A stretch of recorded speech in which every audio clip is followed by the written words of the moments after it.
이 시간 우리 하나님 말씀 함께 보시겠습니다. 베드로전서 2장 21절 말씀입니다. 베드로전서 2장 21절 말씀입니다.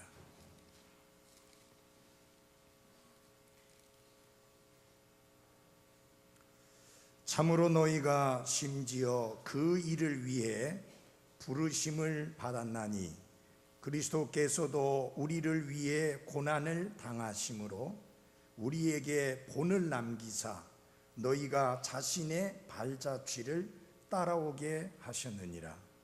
그분께서는 죄를 짓지 아니하시고 입에 교활함도 없으시며 욕을 당하시되 맞대어 욕하지 아니하시고 고난을 당하시되 위협하지 아니하시며 오직 의롭게 심판하시는 분에게 자신을 맡기시고 23절까지 말씀을 보았습니다. 기도하겠습니다. 하나님 아버지, 감사합니다. 죄의 종노릇하며 사탄이 이끄는 대로 죄만 짓고 살던 저희들을 하나님께서 불쌍히 여겨주셨을 뿐만 아니라 크신 사랑으로 사랑해 주심으로 거룩하시고 의로우시며 공의로우신 하나님 앞에서 추하고 더러운 죄인들이 용서를 받고 구원을 받아서 하나님의 자녀가 되는 영광을 얻을 수 있는 이 놀라운 구원의 길을 예비해 주신 것을 인해 감사를 드립니다. 우리가 내 노력과 수고와 열심에 의해서가 아니라 하나님의 은혜로 값없이 믿음을 통하여 구원받은 사실을 감사드립니다. 이제 구원받은 저희들이 하나님이 허락해 주신 날들을 살아가는 동안 어떻게 살아야 하는지 성경을 통해 분명히 보여주신 대로 그렇게 살아갈 수 있도록 늘 우리의 신앙과 우리의 삶이 일치하는 삶이 되어지도록 하나님의 말씀에 복종하는 삶이 우리의 매일의 삶을 통해 온전히 나타날 수 있게 도와주옵소서. 하나님 아버지, 특별히 기도합니다. 여기에 아직까지 구원받지 못한 분, 자신이 구원받지 못한 것이 얼마나 위험하고 두렵고 무서운 상태에, 그리고 비참하고 처절한 상태에 있는가 하는 것을 깨달을 수 있고 볼 수 있도록 하나님께서 강하게 역사해 주시옵기를 기도합니다. 그리고 내가 어떻게 하여야 그 무서운 지옥 불못에서 벗어나고 구원받을 수 있느냐고 외칠 수 있도록 하나님의 성령님께서 선포되어지는 말씀을 통해 강력하게 역사해 주옵소서. 예수님 이름으로 기도했습니다. 아멘. 앉아주시기 바랍니다.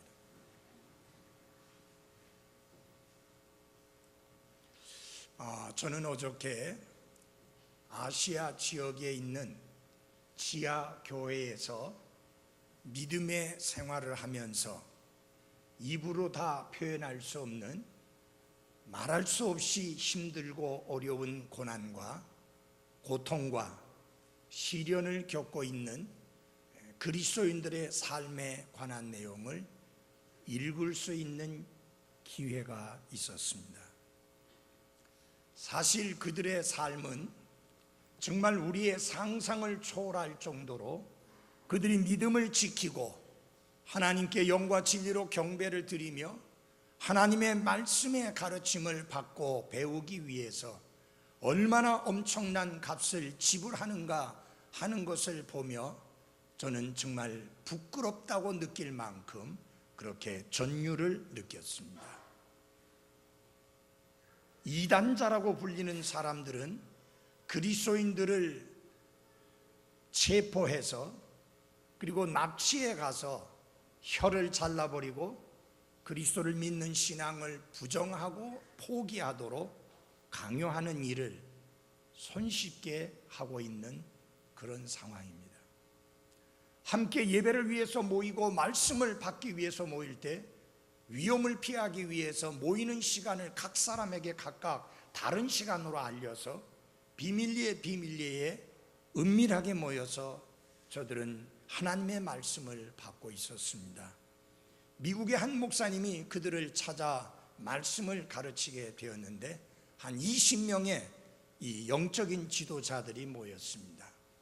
말씀을 가르치는데 아침부터 오후 2시에 모였습니다.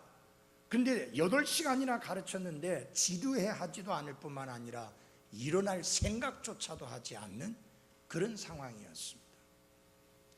그들이 흩어지면서 그들 중에서 제일 지도자급 사람이 내일 또 하나님의 말씀을 배우기 위해서 모였으면 좋겠는데 안 되겠습니까? 라고 물어서 좋지요 라고 했더니 그러면 오늘처럼 그 시간에 모이십시다 하니까 아니요, 아침 일찍부터 모입시다.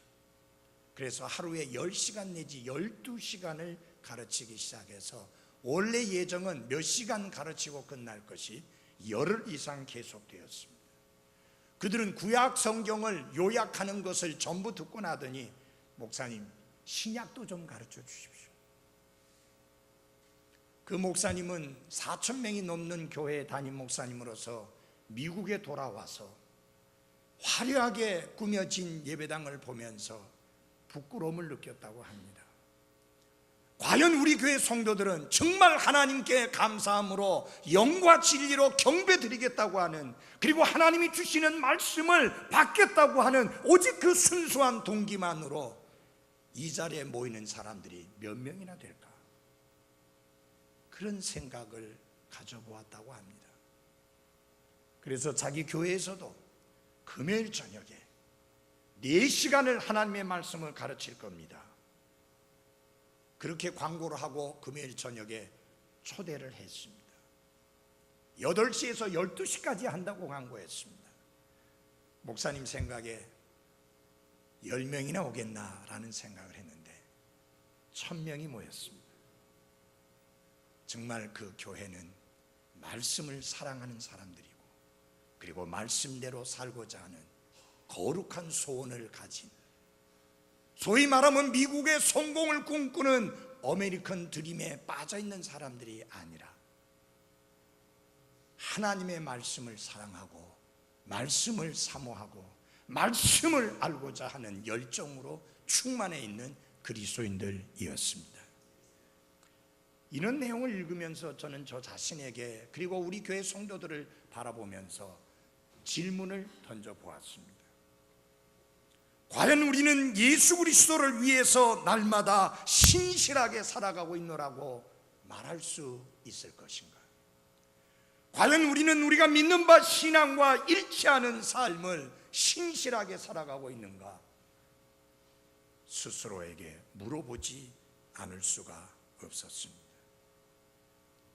얼마나 많은 그리스도인들이 그리스도를 따르는 데 지불해야 될 그 대가인 고난을 기꺼이 지불하려고 하며, 그리고 그것을 끈기 있게 인내하며 받아들인가 하는 부분을 생각해 보게 되었습니다. 조금 전에 읽어드린 이 하나님의 말씀은 우리들에게 이렇게 가르치고 있습니다. 하나님은 우리가 부당한 일을 당하고도 고통을 잘 견디기를 원하십니다.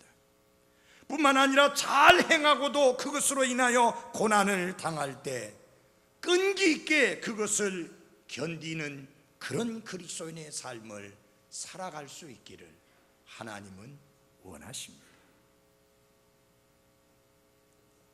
그런데 우리에게는 이런 궁금증이 있습니다.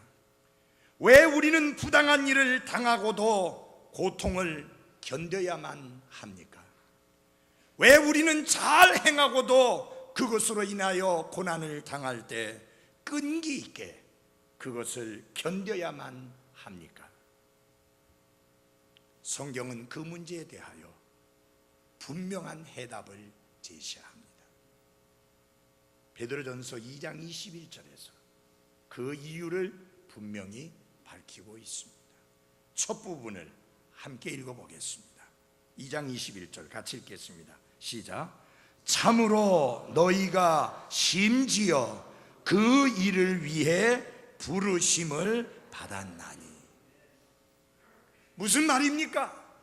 우리가 구원받은 그리스도인이 되었다는 말은 하나님의 말씀과 성령의 역사로 다시 태어나서 하나님의 자녀가 되었다는 말은 부당한 일을 당하고도 고통을 견뎌낼 줄 알고 잘 행하고도 고난을 당할 때에 그것을 끈기 있게 견딜 줄 아는 그런 삶을 살아가도록 부르심을 받았다라는 것입니다.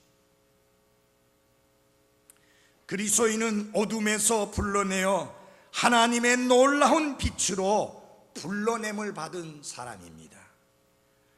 구원받은 그리스도인은 하나님의 선정된 세대요 왕가의 제사장이요 하나님의 축복을 받은 사람들입니다.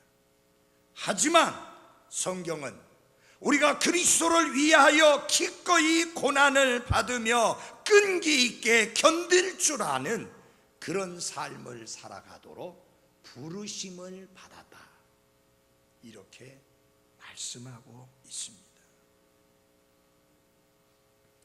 하나님은 그리스도인을 어둠에서 불러내어 자신의 놀라운 빛으로 들어가게 하셨을 뿐만 아니라 이제는 그리스도를 위하여 부당하고 고통스러운 고난을 당할 때에 끈기 있게 견디도록 부르심을 받았다고 성경은 말씀하고 있습니다. 그러면서 성경은 우리에게 그리스도의 삶을 본보기로 언급을 하면서 우리가 그분의 발자취를 따라야 한다라고 가르치고 있습니다. 21절 뒷부분의 말씀을 함께 읽어보시겠습니다. 그리스도께서도 그 내용입니다. 시작. 그리스도께서도 우리를 위해 고난을 당하심으로 우리에게 본을 남기사 너희가 자신의 발자취를 따라오게 하셨느니라. 아멘. 그리스도께서 우리를 위해서 고난을 당하신 것은 우리에게 좋은 본보기를 보여주신 것일 뿐만 아니라 동시에 우리가 왜 그리스도를 위하여 기꺼이 고난을 끈기 있게 당하고 견디는 자가 되어야 하는지 동기를 부여하는 그런 역할을 하는 것임을 보여주고 있습니다. 물론 우리는 그리스도께서 당하신 것과 동일한 이유로, 똑같은 이유로 고난을 당하지는 않습니다. 왜 그렇습니까? 24절에 보니까 그리스도께서 고난을 당하신 이유가 이렇게 설명되어 있습니다. 24절 같이 한 목소리를 읽겠습니다. 시작. 친히 나무에 달려 자신의 몸으로 우리의 죄들을 지셨으니, 친히 십자가에 달려 자신의 몸으로 우리의 죄들을 지신 분은 유일하게 오직 한 분뿐이시니 예수 그리스도 그분뿐이십니다. 그러므로 우리가 예수 그리스도와 똑같은 이유로 혹은 똑같은 목적으로 고난을 당할 수는 없습니다.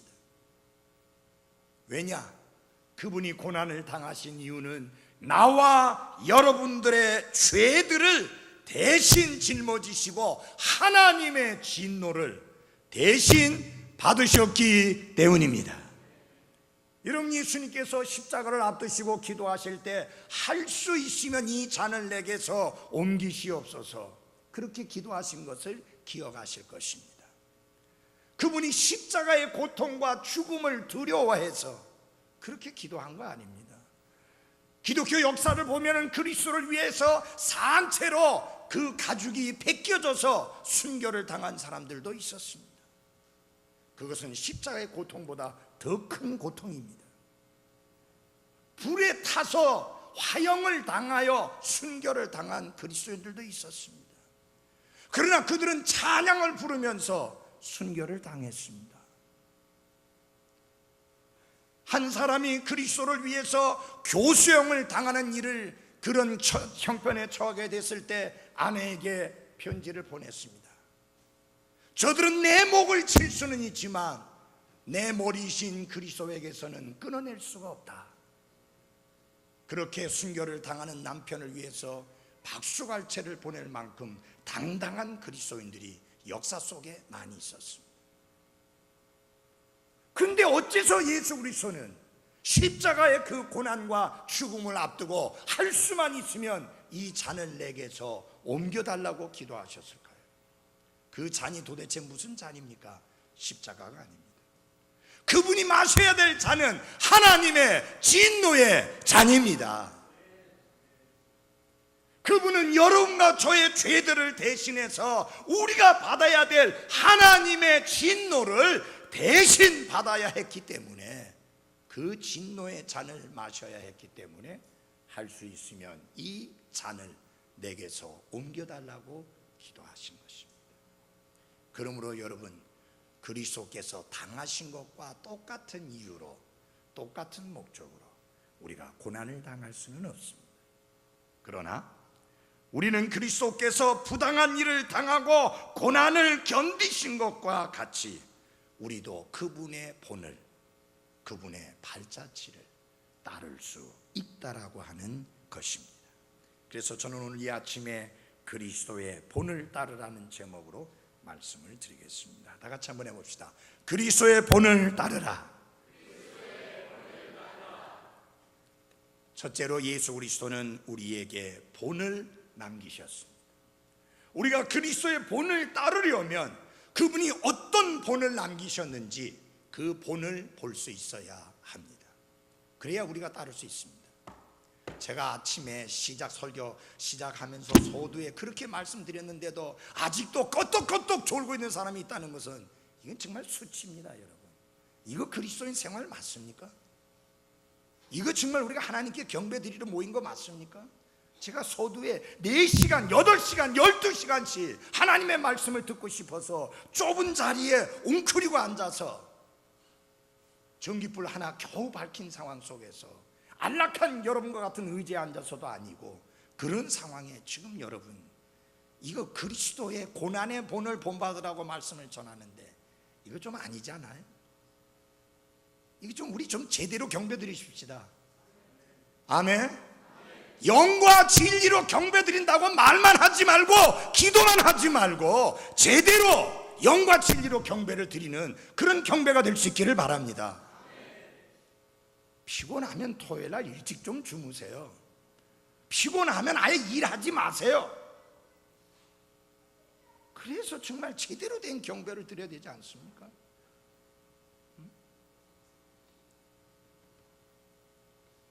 모든 그리스도인은 그리스도의 부르심을 받았다고 말씀을 하고 있습니다.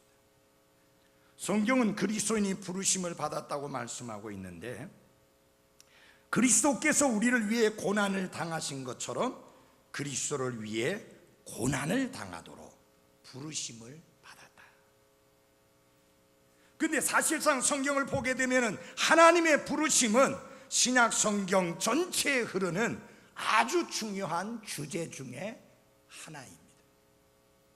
여러분, 제일 중요한 부르심이 있습니다. 여러분은 그 부르심에 응한 경험이 있는지요?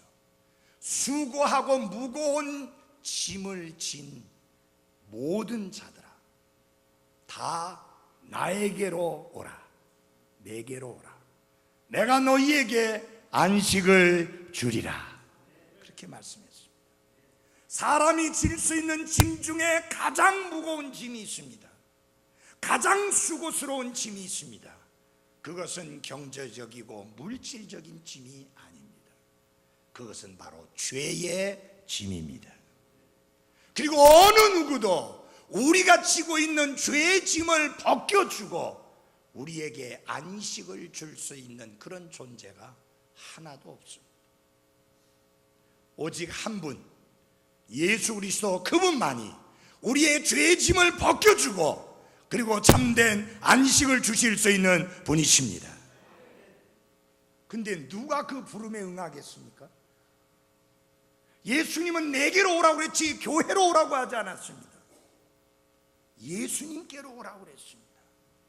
누가 예수님께로 가겠습니까?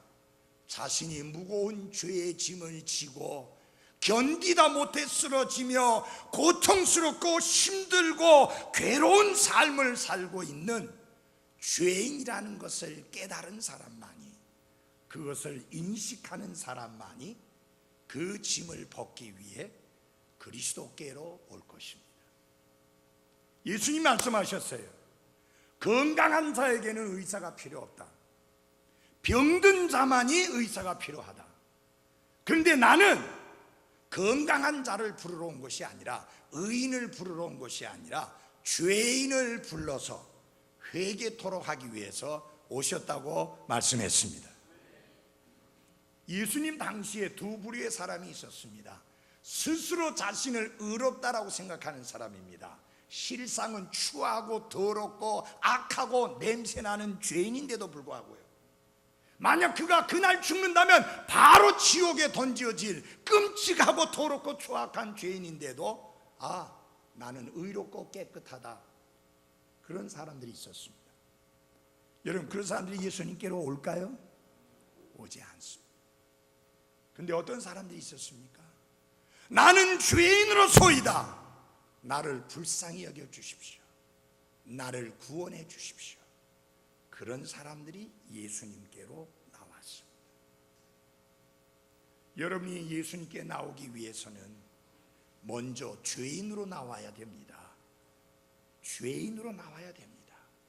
그리고 죄의 짐을 벗고 하나님 앞에 용서를 받고 하나님 앞에 구원을 받고 하나님의 자녀로 그 신분이 바뀌어져야 합니다. 교회당에 아무리 수십 년 동안 다녀도 신분이 바뀌지 않습니다. 구원받아야 바뀌어집니다. 다시 태어나야 바뀌어집니다. 그리스도 예수님 안에서 새로운 창조물이 되어야만 바뀌어집니다. 근데 그렇게 되려면 제 1차적인 조건이 뭐냐? 내가 죄인이라는 사실을 깨달아야 합니다. 그것이 없이는 안 됩니다. 또한 예수님은 우리가 다른 사람들의 삶에 축복하는 삶을 살도록 부르셨습니다. 다 같이 베드로전서 3장 9절을 열어주시기 바랍니다. 베드로전서 3장 9절입니다.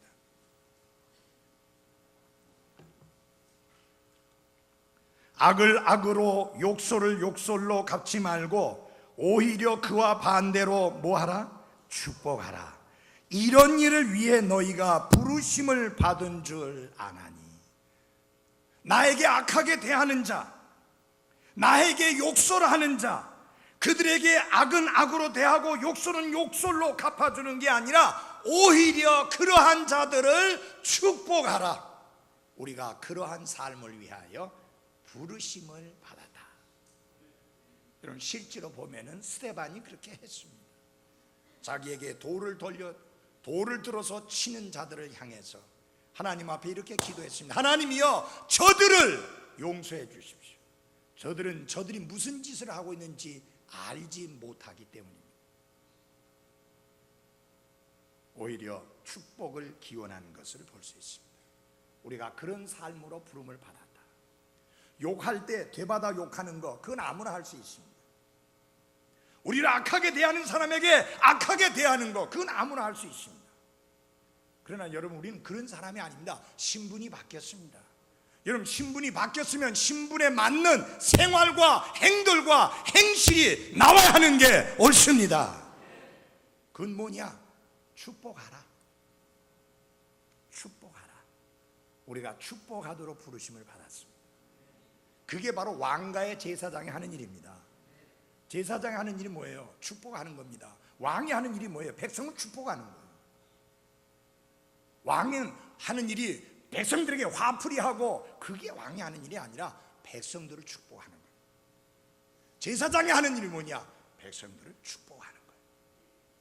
여러분, 왕가의 제사장으로 살아가는 그리스도인 여러분들이요, 악하게 대한다고 악하게 되받아치지 말고, 욕한다고 함께 맞대어 욕하지 말고, 오히려 축복하는 자의 삶을 살아가기를 바랍니다. 그게 뭐냐? 그게 하나님의 부르심이에요. 우리가 그렇게 부름을 받은 거예요. 여러분, 구원받은 다음에 우리에게 중요한 게 뭐냐? 내 뜻대로 내 생각대로 사는 건 아니고 하나님의 뜻대로 하나님의 부르심대로 사는 것입니다. 그래서 성경에 부르심에 합당하게 걸으라, 부르심에 걸맞게 걸으라. 여러분, 그거 누구에게 주는 말씀입니까? 구원받은 그리스도인들에게 주는 말씀이에요. 구원받지 않은 사람에게 주는 말씀이 아니에요. 구원받은 변화된 사람들에게 주는 말씀이에요. 자, 이제 그리스도인은 그리스도의 발자취를 따라야 하는데 그리스도께서 발자취를 남기셨습니다. 본보기를 남기셨습니다. 무슨 본보기를 남기셨는지 한번 함께 보시기를 바랍니다. 베드로전서 2장 21절 같이 보겠습니다. 참으로 너희가 심지어 그 일을 위해 부르심을 받았나니 그리스도께서도 우리를 위해 고난을 당하심으로 우리에게 본을 남기사 너희가 자신의 발자취를 따라오게 하셨느니라. 여러분, 예수 그리스도의 고난은 한마디로 부당하게 당하신 고난입니다. 죄가 없으신 분이 고난을 당하셨습니다. 그 앞에 나와 있는 대로 죄가 있어서 두드려 맞으면 그것은 자랑할 일이 못 되고 하나님께 영광이 못 되는데, 죄가 없이 부당하게 고난을 당하면서 하나님을 의식하게 되면 그것은 은혜스러운 일이다, 감사할 일이다, 하나님이 기뻐 받으실 일이다 라고 말씀했습니다. 예수님께서 그런 본을 보이셨다. 우리로 하여금 발자취를 따르도록 하기 위해서입니다. 여기 본이라는 말은 상당히 재미있는 말인데요, 그것은 무엇을 의미하는 것이냐면 그대로 따라가야 되는 본으로서 제시된 예를 말하는 것입니다. 자, 한번 그거를 여러분이 쉽게 이야기하려면 이것입니다. 여러분들, 베낀다는 뜻입니다. 본이라는 말이 베낀다는 뜻인데 한번 생각해 보십시오. 여러분이 어렸을 때 처음 글씨를 배웠을 때가 기억날 겁니다. 공책에 보면은 글씨가 적혀 있는데 또록또록하게 적혀 있는 것이 아니라 점선이 이렇게 그려져 있습니다. 가짜면 점선으로 이렇게 되어 있습니다. 그러면 여러분이 처음에 글씨를 배울 때 어떻게 했습니까? 그것을 따라서 뺏겼습니다. 맞아요? 그렇게 해서 뺏겼습니다. 여기에 본이라고 하는 말은 글쓰기 교육의 본을 염두에 두고, 그 교본을 염두에 두고 한 것입니다. 저도 많이 했었습니다. ABCD 배울 때도 거기 점선으로 된 거 따라서 뺏겨 쓰다가 보니까 나중에 익숙해져서 그냥 쓸 수 있게 된 겁니다. 자, 보십시오. 우리가 누구의 삶을 뺏겨야 되느냐, 그게 중요합니다. 여러분, 우리가 누구의 삶을 뺏겨야 되느냐, 사람의 삶을 뺏기지 마십시오. 예수 그리스도의 삶을 뺏겨야 하는 것입니다. 여러분의 마음속에 인간 영웅이 있게 하지 말고 예수 그리스도 그분이 항상 중심에 있게 해야 하는 것입니다. 예수 그리스도 그분만으로 넉넉합니다. 이런 삶이 되어야 하는 것입니다. 돈이 아닙니다. 명예가 아닙니다. 권력이 아닙니다. 출세가 아닙니다. 건강이 아닙니다. 예수 그리스도는 나의 모든 것입니다. 이렇게 중심에 와 있어야 됩니다. 예수님의 정말 진정으로 가치 있는 분이 되어야 하는 것입니다. 그래서 그분이 어떻게 생각하셨는지, 그분이 어떻게 말씀하셨는지, 그분이 어떻게 행동하셨는지, 그분이 어떻게 살으셨는지 그것을 베끼게 해야 하는 것입니다. 이게 그리스도인의 삶입니다. 제 삶을 베끼지 마십시오. 저는 실수와 허물이 많은 사람입니다. 어느 다른 목사의 삶을 베끼지 마십시오. 심지어 이미 죽어서 옛날 사람 된 사람의 삶을 베끼지 마십시오. 여러분과 제가 베껴야 될 분은 오직 한 분, 예수 그리스도 뿐입니다. 사도 바울을 베끼는 게 아닙니다. 사도 요한을 베끼는 게 아닙니다. 베드로를 베끼는 게 아닙니다. 예수 그리스도를 베끼는, 예수 그리스도의 본을 따르는 삶을 살아가야 하는 것입니다. 우리가 따라야 될 발자취는 베드로도 아니요, 바울도 아니요, 요한도 아니요, 바로 예수 그리스도라는 사실을 잊지 마십시오. 철저하게 제대로 해야 돼요. 자, 그러면 예수 그리스도께서는 어떤 본을 남기셨는가? 22절과 23절에 나와 있습니다. 제가 읽어드리겠습니다. 그분께서는 죄를 짓지 아니하시고 입에 교활함도 없으시며 욕을 당하시되 맞대어 욕하지 아니하시고 고난을 당하시되 위협하지 아니하시며 오직 의롭게 심판하시는 분에게 자신을 맡기시고. 여러분, 예수님께서 이 땅에 계실 때 그분은 두 가지 종류의 고난을 당하셨습니다. 하나는 육체를 입고 이 땅에 오신 분으로서 그분은 의를 위하여 고난을 당하셨습니다. 한마디로 말해서 부당한 고난을 당하신 것이죠. 그 면에 있어서 우리하고 똑같죠. 이 땅에 살면서 우리 부당한 고난을 당하죠. 여기 어떤 그리스도인들은 아무 잘못도 없이 오직 그리스도를 믿는 그 믿음 하나 때문에 부당하게 고난을 당하는 그리스도인들이 있습니다. 마찬가지. 둘째는 그 누구도 흉내내거나 모방할 수 없는 고난을 당하셨는데 그것은 바로 나와 여러분 그리고 모든 사람들의 죄들을 위하여 고난을 당하신 것입니다. 이 고난은 우리의 본을 위해서 주신 것이 아닙니다. 우리의 구원을 위해서 당하신 고난입니다. 그래서 그것은 우리가 믿음으로 받아들여야 하는 것이지만 어떤 모양이로든지 우리는 그 예수 그리스도의 본을 본받을 수 없습니다.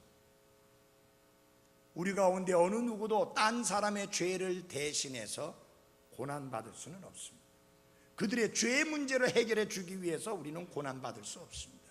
이 부분은 우리가 본받아야 될 부분이 아닙니다. 그 부분을 본받으려고 하면 많은 혼란에 빠질 수밖에 없습니다. 그건 아닙니다.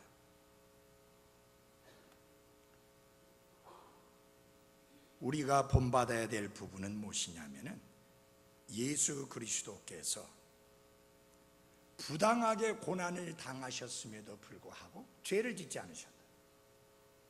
그런데 우리는 부당하게 고난을 받을 때 죄를 짓기가 쉽습니다. 분노를 폭발시킵니다.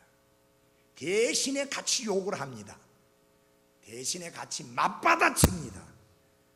그래서 처음에는 죄를 안 지었는데 죄를 짓고 마는 거예요. 부당한 고난 때문에. 근데 예수 그리스도는 전혀 죄를 짓지도 아니하시고 고난을 당하셨음에도 불구하고 그 고난에 대하여 반응하신 것이 여러분과 제가 본받아야 될 확실한 본입니다. 그것은 조금 후에 말씀을 드리기로 하고요. 여러분 잘 보십시오.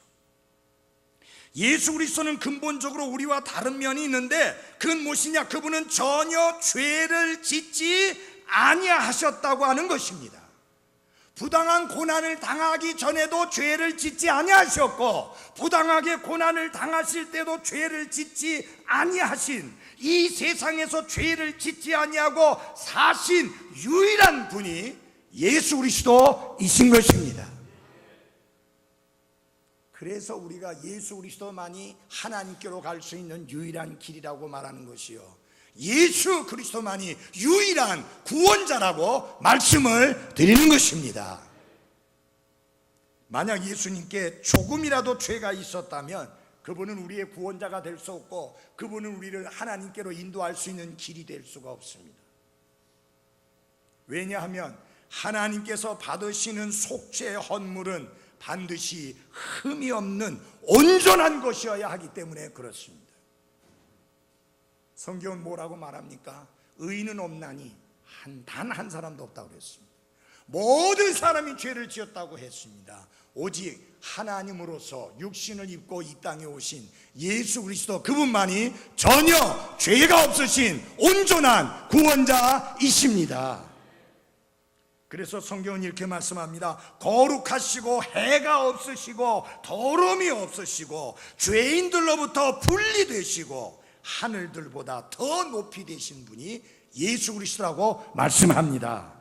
그러니까 그분이 우리의 죄들을 위한 희생물이 될 수가 있는 것입니다.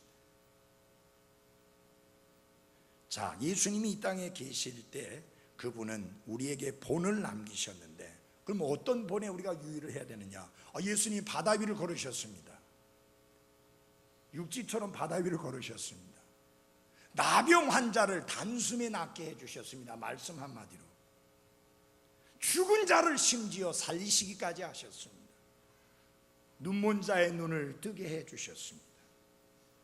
만약에 우리가 이러한 면들을 본받으려고 하면 우리는 큰 혼란에 빠지게 됩니다. 이것은 예수 그리스도가 하나님으로서, 하나님의 아들로서 권능을 가지신 분인 것을 우리에게 보여주신 것이지, 그분을 그런 면에서 본받도록 하기 위해서 주님이 행하신 일은 아닙니다. 너희들 내 발자취 따라오라, 그런 의미가 아닙니다. 그런데 예수님은 죄가 없으심에도 불구하고 권위자들에 의해서 부당하게 고난을 당하셨습니다. 바로 그 부분에 있어서 우리가 본을 본받아야 하는데요, 예수 그리스도의 본을 따라야 되는데 22절에 우리가 따라야 될 본이 나옵니다. 22절 같이 보시기 바랍니다. 22절 같이 읽겠습니다. 시작. 그분께서는 죄를 짓지 아니하시고 입에 교활함도 없으십니다. 잘 보십시오. 우리가 예수 그리스도의 본을 따름으로 구원받지는 않습니다. 잘 들어주십시오. 우리가 예수 그리스도의 본을 따름으로 구원받는 것은 아닙니다. 왜냐하면 예수님은 죄를 짓지 아니하시고 했는데 무슨 재간으로 우리가 죄를 짓지 않을 수 있습니까? 그러니까 우리는 거기에 걸려 넘어지지 해결이 안 됩니다. 죄인들에게 필요한 것은 본이 아니라 죄인들에게 필요한 것은 구원자인 것입니다. 그래서 우리가 예수님의 본을 따름으로 구원받는 게 아니에요. 구원받았기 때문에, 구원받은 후에는 우리가 이제는 예수님의 발자취를 따라서 그분을 본받는 삶을 살아야 하는 게 옳습니다. 순서를 정확하게 해야 됩니다. 자, 그러면 예수님께서 잘 행하고도 부당하게 고통을 당하실 때 어떻게 반응하셨습니까? 첫째 중요한 것은 이겁니다. 첫째 어떻게 했다고 그랬어요? 입에 교활함도 없으셨다. 죄를 짓지도 아니하시고 교활함도 없으셨다. 여러분, 중요한 게 있습니다. 여러분, 우리가 잘 행하고도 고난을 당할 때 그것은 상대방이 잘못한 것이지 내가 잘못한 거 아니에요. 근데 여러분, 내가 부당하게 고난을 당할 때 그 반응을 잘못하게 되면 내가 죄를 짓게 됩니다. 맞죠? 시작은 그 사람이, 상대방이 잘못했는데 이 잘못에 대하여 잘못 반응하다 보니까 제가 잘못하게 돼요. 제가 건축할 때 그렇게 했어요. 분명히 나를 열받게 한 게 건축사예요. 근데 그걸 조용히 이야기하다가 안 되니까 막 소리 질러대고 막 해가지고 성도들이 볼 때 목사님 뭘 저렇게 화를 내는가, 얼마나 참 민망한지 좀 잊어주세요. 용서해 주시고. 정말 괜히 내가 죄를 지었어. 잘못은 그 사람이 했는데 내가 반응을 잘못해가지고, 부당하게 한 일이지만 부당하게 한 일에 대하여 내가 반응을 잘못해가지고 오히려 내가 분을 참지 못하고 분을 폭발시키는 그런 죄를 범하고 말합니다. 그런데 성경은 예수님은 어떻게 하셨는가? 죄를 짓지 아니했다. 부당하게 고난을 당하셨는데 죄를 짓지 않았다. 그 다음에 아주 구체적인 내용이 나옵니다. 입에 교활함도 없으시다. 그 말은 무슨 말이냐? 입술의 말로 죄를 짓지 아니하신 것을 의미합니다. 근데 여러분, 말에 실수가 없는 사람이면 성경에 뭐라고 말씀했느냐? 완전한 사람이다. 그 사람은 온 몸도 제어할 수 있는 사람이라 했습니다. 근데 이 말에 실수 안 하는 사람이 있어요? 없잖아요. 여러분, 우리가 부당한 고난을 당할 때 우리 몸 가운데서 제일 먼저 활동을 시작하는 부분이 뭐냐? 입입니다. 입. 입이 제일 먼저 활동을 합니다. 제일 먼저 보이는 반응이 입입니다. 입. 근데 예수님은 그 입에 교활함이 없으셨다. 무슨 뜻입니까? 우리들 입에서 나오는 것처럼 희한한 소리들이 입에서 나오지 않았다. 저는 이걸 희한한 소리라고 말하겠습니다.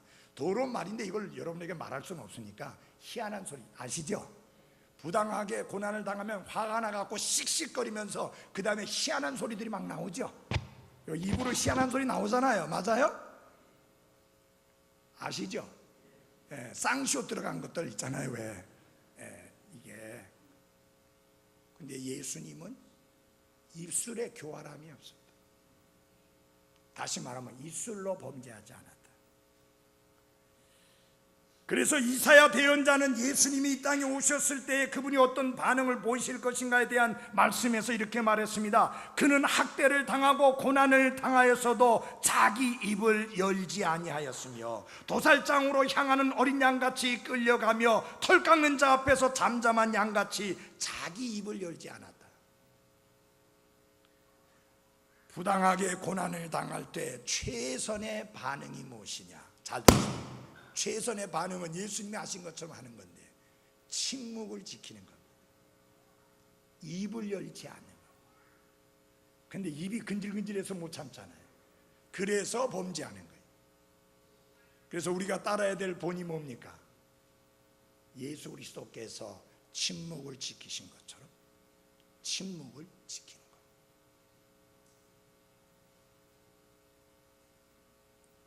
우리가 공격을 당할 때 자연스러운 경향이 무엇이냐? 말로든지 행동으로든지 격하게 반응하려고 하는 그런 본성이 우리에게 있습니다. 근데 예수님이 보이신 본은 뭐냐? 침묵입니다. 다 같이 한번 합시다. 침묵. 그러니까 입술로 범죄하지 않은 거예요. 전에 어떤 일이 있었느냐면요, 제가 전세로 들어갔던 집이 있었는데 이게 돈을 빼줘야 우리가 이제 요 1층에 처음에 이 사택에 이사 올 때 이사를 나올 수 있고 또 돈도 건축비도 갚을 수 있겠는데 이 주인 녀석이 안 주는 거예요. 어느 정도냐? 집을 팔아놓고는 집을 팔아먹었어요. 딴 사람한테. 내가 전세 들어있는데 내한테 말도 안 하고, 그리고는 전세금을 안 주는 거예요. 그 전세금을 결국 다 받긴 받았습니다. 500만 원도 받고 뭐 몇백만 원도 받고 그래서 받았는데, 그거 받는 동안에 제가 입이 너무 더러워졌어요. 입이 너무 범죄를 많이 했어요. 화가 나니까 별의별 소리를 다 하게 되더라고요. 뭐 공갈도 하고 협박도 하고 위협도 하고. 그래서 결국 다 받긴 받았는데 저는 입술로 너무 많은 범죄를 했어요. 왜? 희한한 소리를 많이 했습니다. 입술에 교활함이 없으셨던 예수님과 전혀 닮지 않은 모습을 보였어요. 지금도 생각하면 20년 가까운 세월이 흘렀지만 너무너무 주님 앞에 죄송하고 부끄러워요. 차라리 돈을 잃어버리는 게 나았지. 근데 그게 내 개인 돈 같으면 괜찮겠는데 이게 교회 돈이니까 더 이게 열받치는 거예요. 자, 예수님이 어떻게 하셨다고요? 침묵을 지키셨다. 입술로 범죄하지 않았다. 기억하십시다. 입술로 범죄하지 않았다. 그 다음에 두 번째로 중요한 게 있습니다. 상세한 내용이 나오지만 결론이 뭐냐면은 하나님께 맡겼다. 하나님께 자신을 맡겼다. 자, 23절 같이 읽어보겠습니다. 시작. 욕을 당하시되 맞대어 욕하지 아니하시고 고난을 당하시되 위협하지 아니하시며 오직 의롭게 심판하시는 분에게 자신을 맡기시고. 제가 그 입에 대해서 이야기하다 보니까 우리 큰아들하고 이야기하다가 제가 큰아들한테 좀 배우고 도전받은 게 있어요.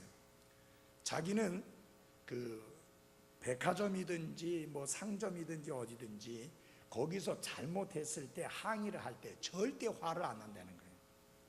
그리고 절대 큰 소리를 안 한다는 거예요. 조용히 이야기한다는 거예요.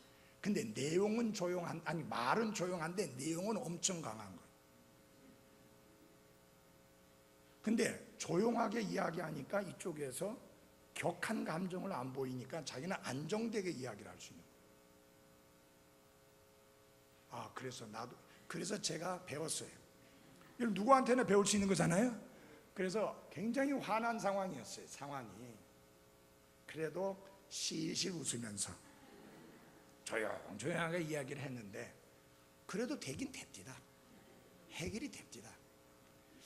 그래서 주님이 침묵을 지키시고 입에 교활함이 없으셨구나. 사랑하는 여러분, 우리 입을 제어함으로 성숙한 그리스도인이 됩시다. 그렇잖아요? 우리 입으로 참 죄를 많이 짓잖아요. 특별히 부당한 일을 당할 때. 그 다음에 중요한 건 하나님께 맡겼다. 하나님께 맡겼다. 그렇기 때문에 욕을 당하시되 맞대 욕하지 아니하신 겁니다. 고난을 당하시되 위협하지 아니하신 겁니다. 그리고는 하나님께 자신을 맡기셨다. 사랑하는 여러분, 우리가 해를 당할 때 즉시 생각하는 게 뭐냐? 보복하려고 하는 생각입니다. 그것은 무슨 말이냐? 하나님이 하실 일을 내가 하겠다고 월권 행위를 하는 것입니다. 하나님이 이렇게 말씀하셨습니다. 사랑하는 자들아, 스스로 원수를 갚지 말고 도리어 진노하심에 맡기라. 기록된 바 원수 갚는 일은 내 것이니 내가 갚으리라. 주가 말하노라. 하나님께 맡기면 하나님께서 알아서 해결해 주시겠다. 그러니까 욕을 당하되 위협하지 않으신다. 사랑하는 그리스도인 여러분, 그리스도의 본을 따름에 있어서 특별히 우리를 내려놓고 우리 자신을 내려놓고 주님께 우리 자신을 내어 맡겨서 그분이 해결하실 수 있도록 그분의 권능을 의지하는 그 믿음을 보이는 삶이 되어지기를 바랍니다. 한마디만 드리고 말씀을 마치겠습니다. 그리스도인은 전적으로 그들 자신의 힘으로만 고난을 견디도록 버려져 있지 않다. 그 힘은 부적절함이 곧 입증될 것이다. 예수님이 가진 것과 동일한 확신으로 그리스도인들은 그들의 전체 상황을 하나님께 넘겨드려야 한다. 모든 것을 아시고 모든 것을 보시는 하나님이 의롭게 심판하시기 때문이다. 기도하겠습니다.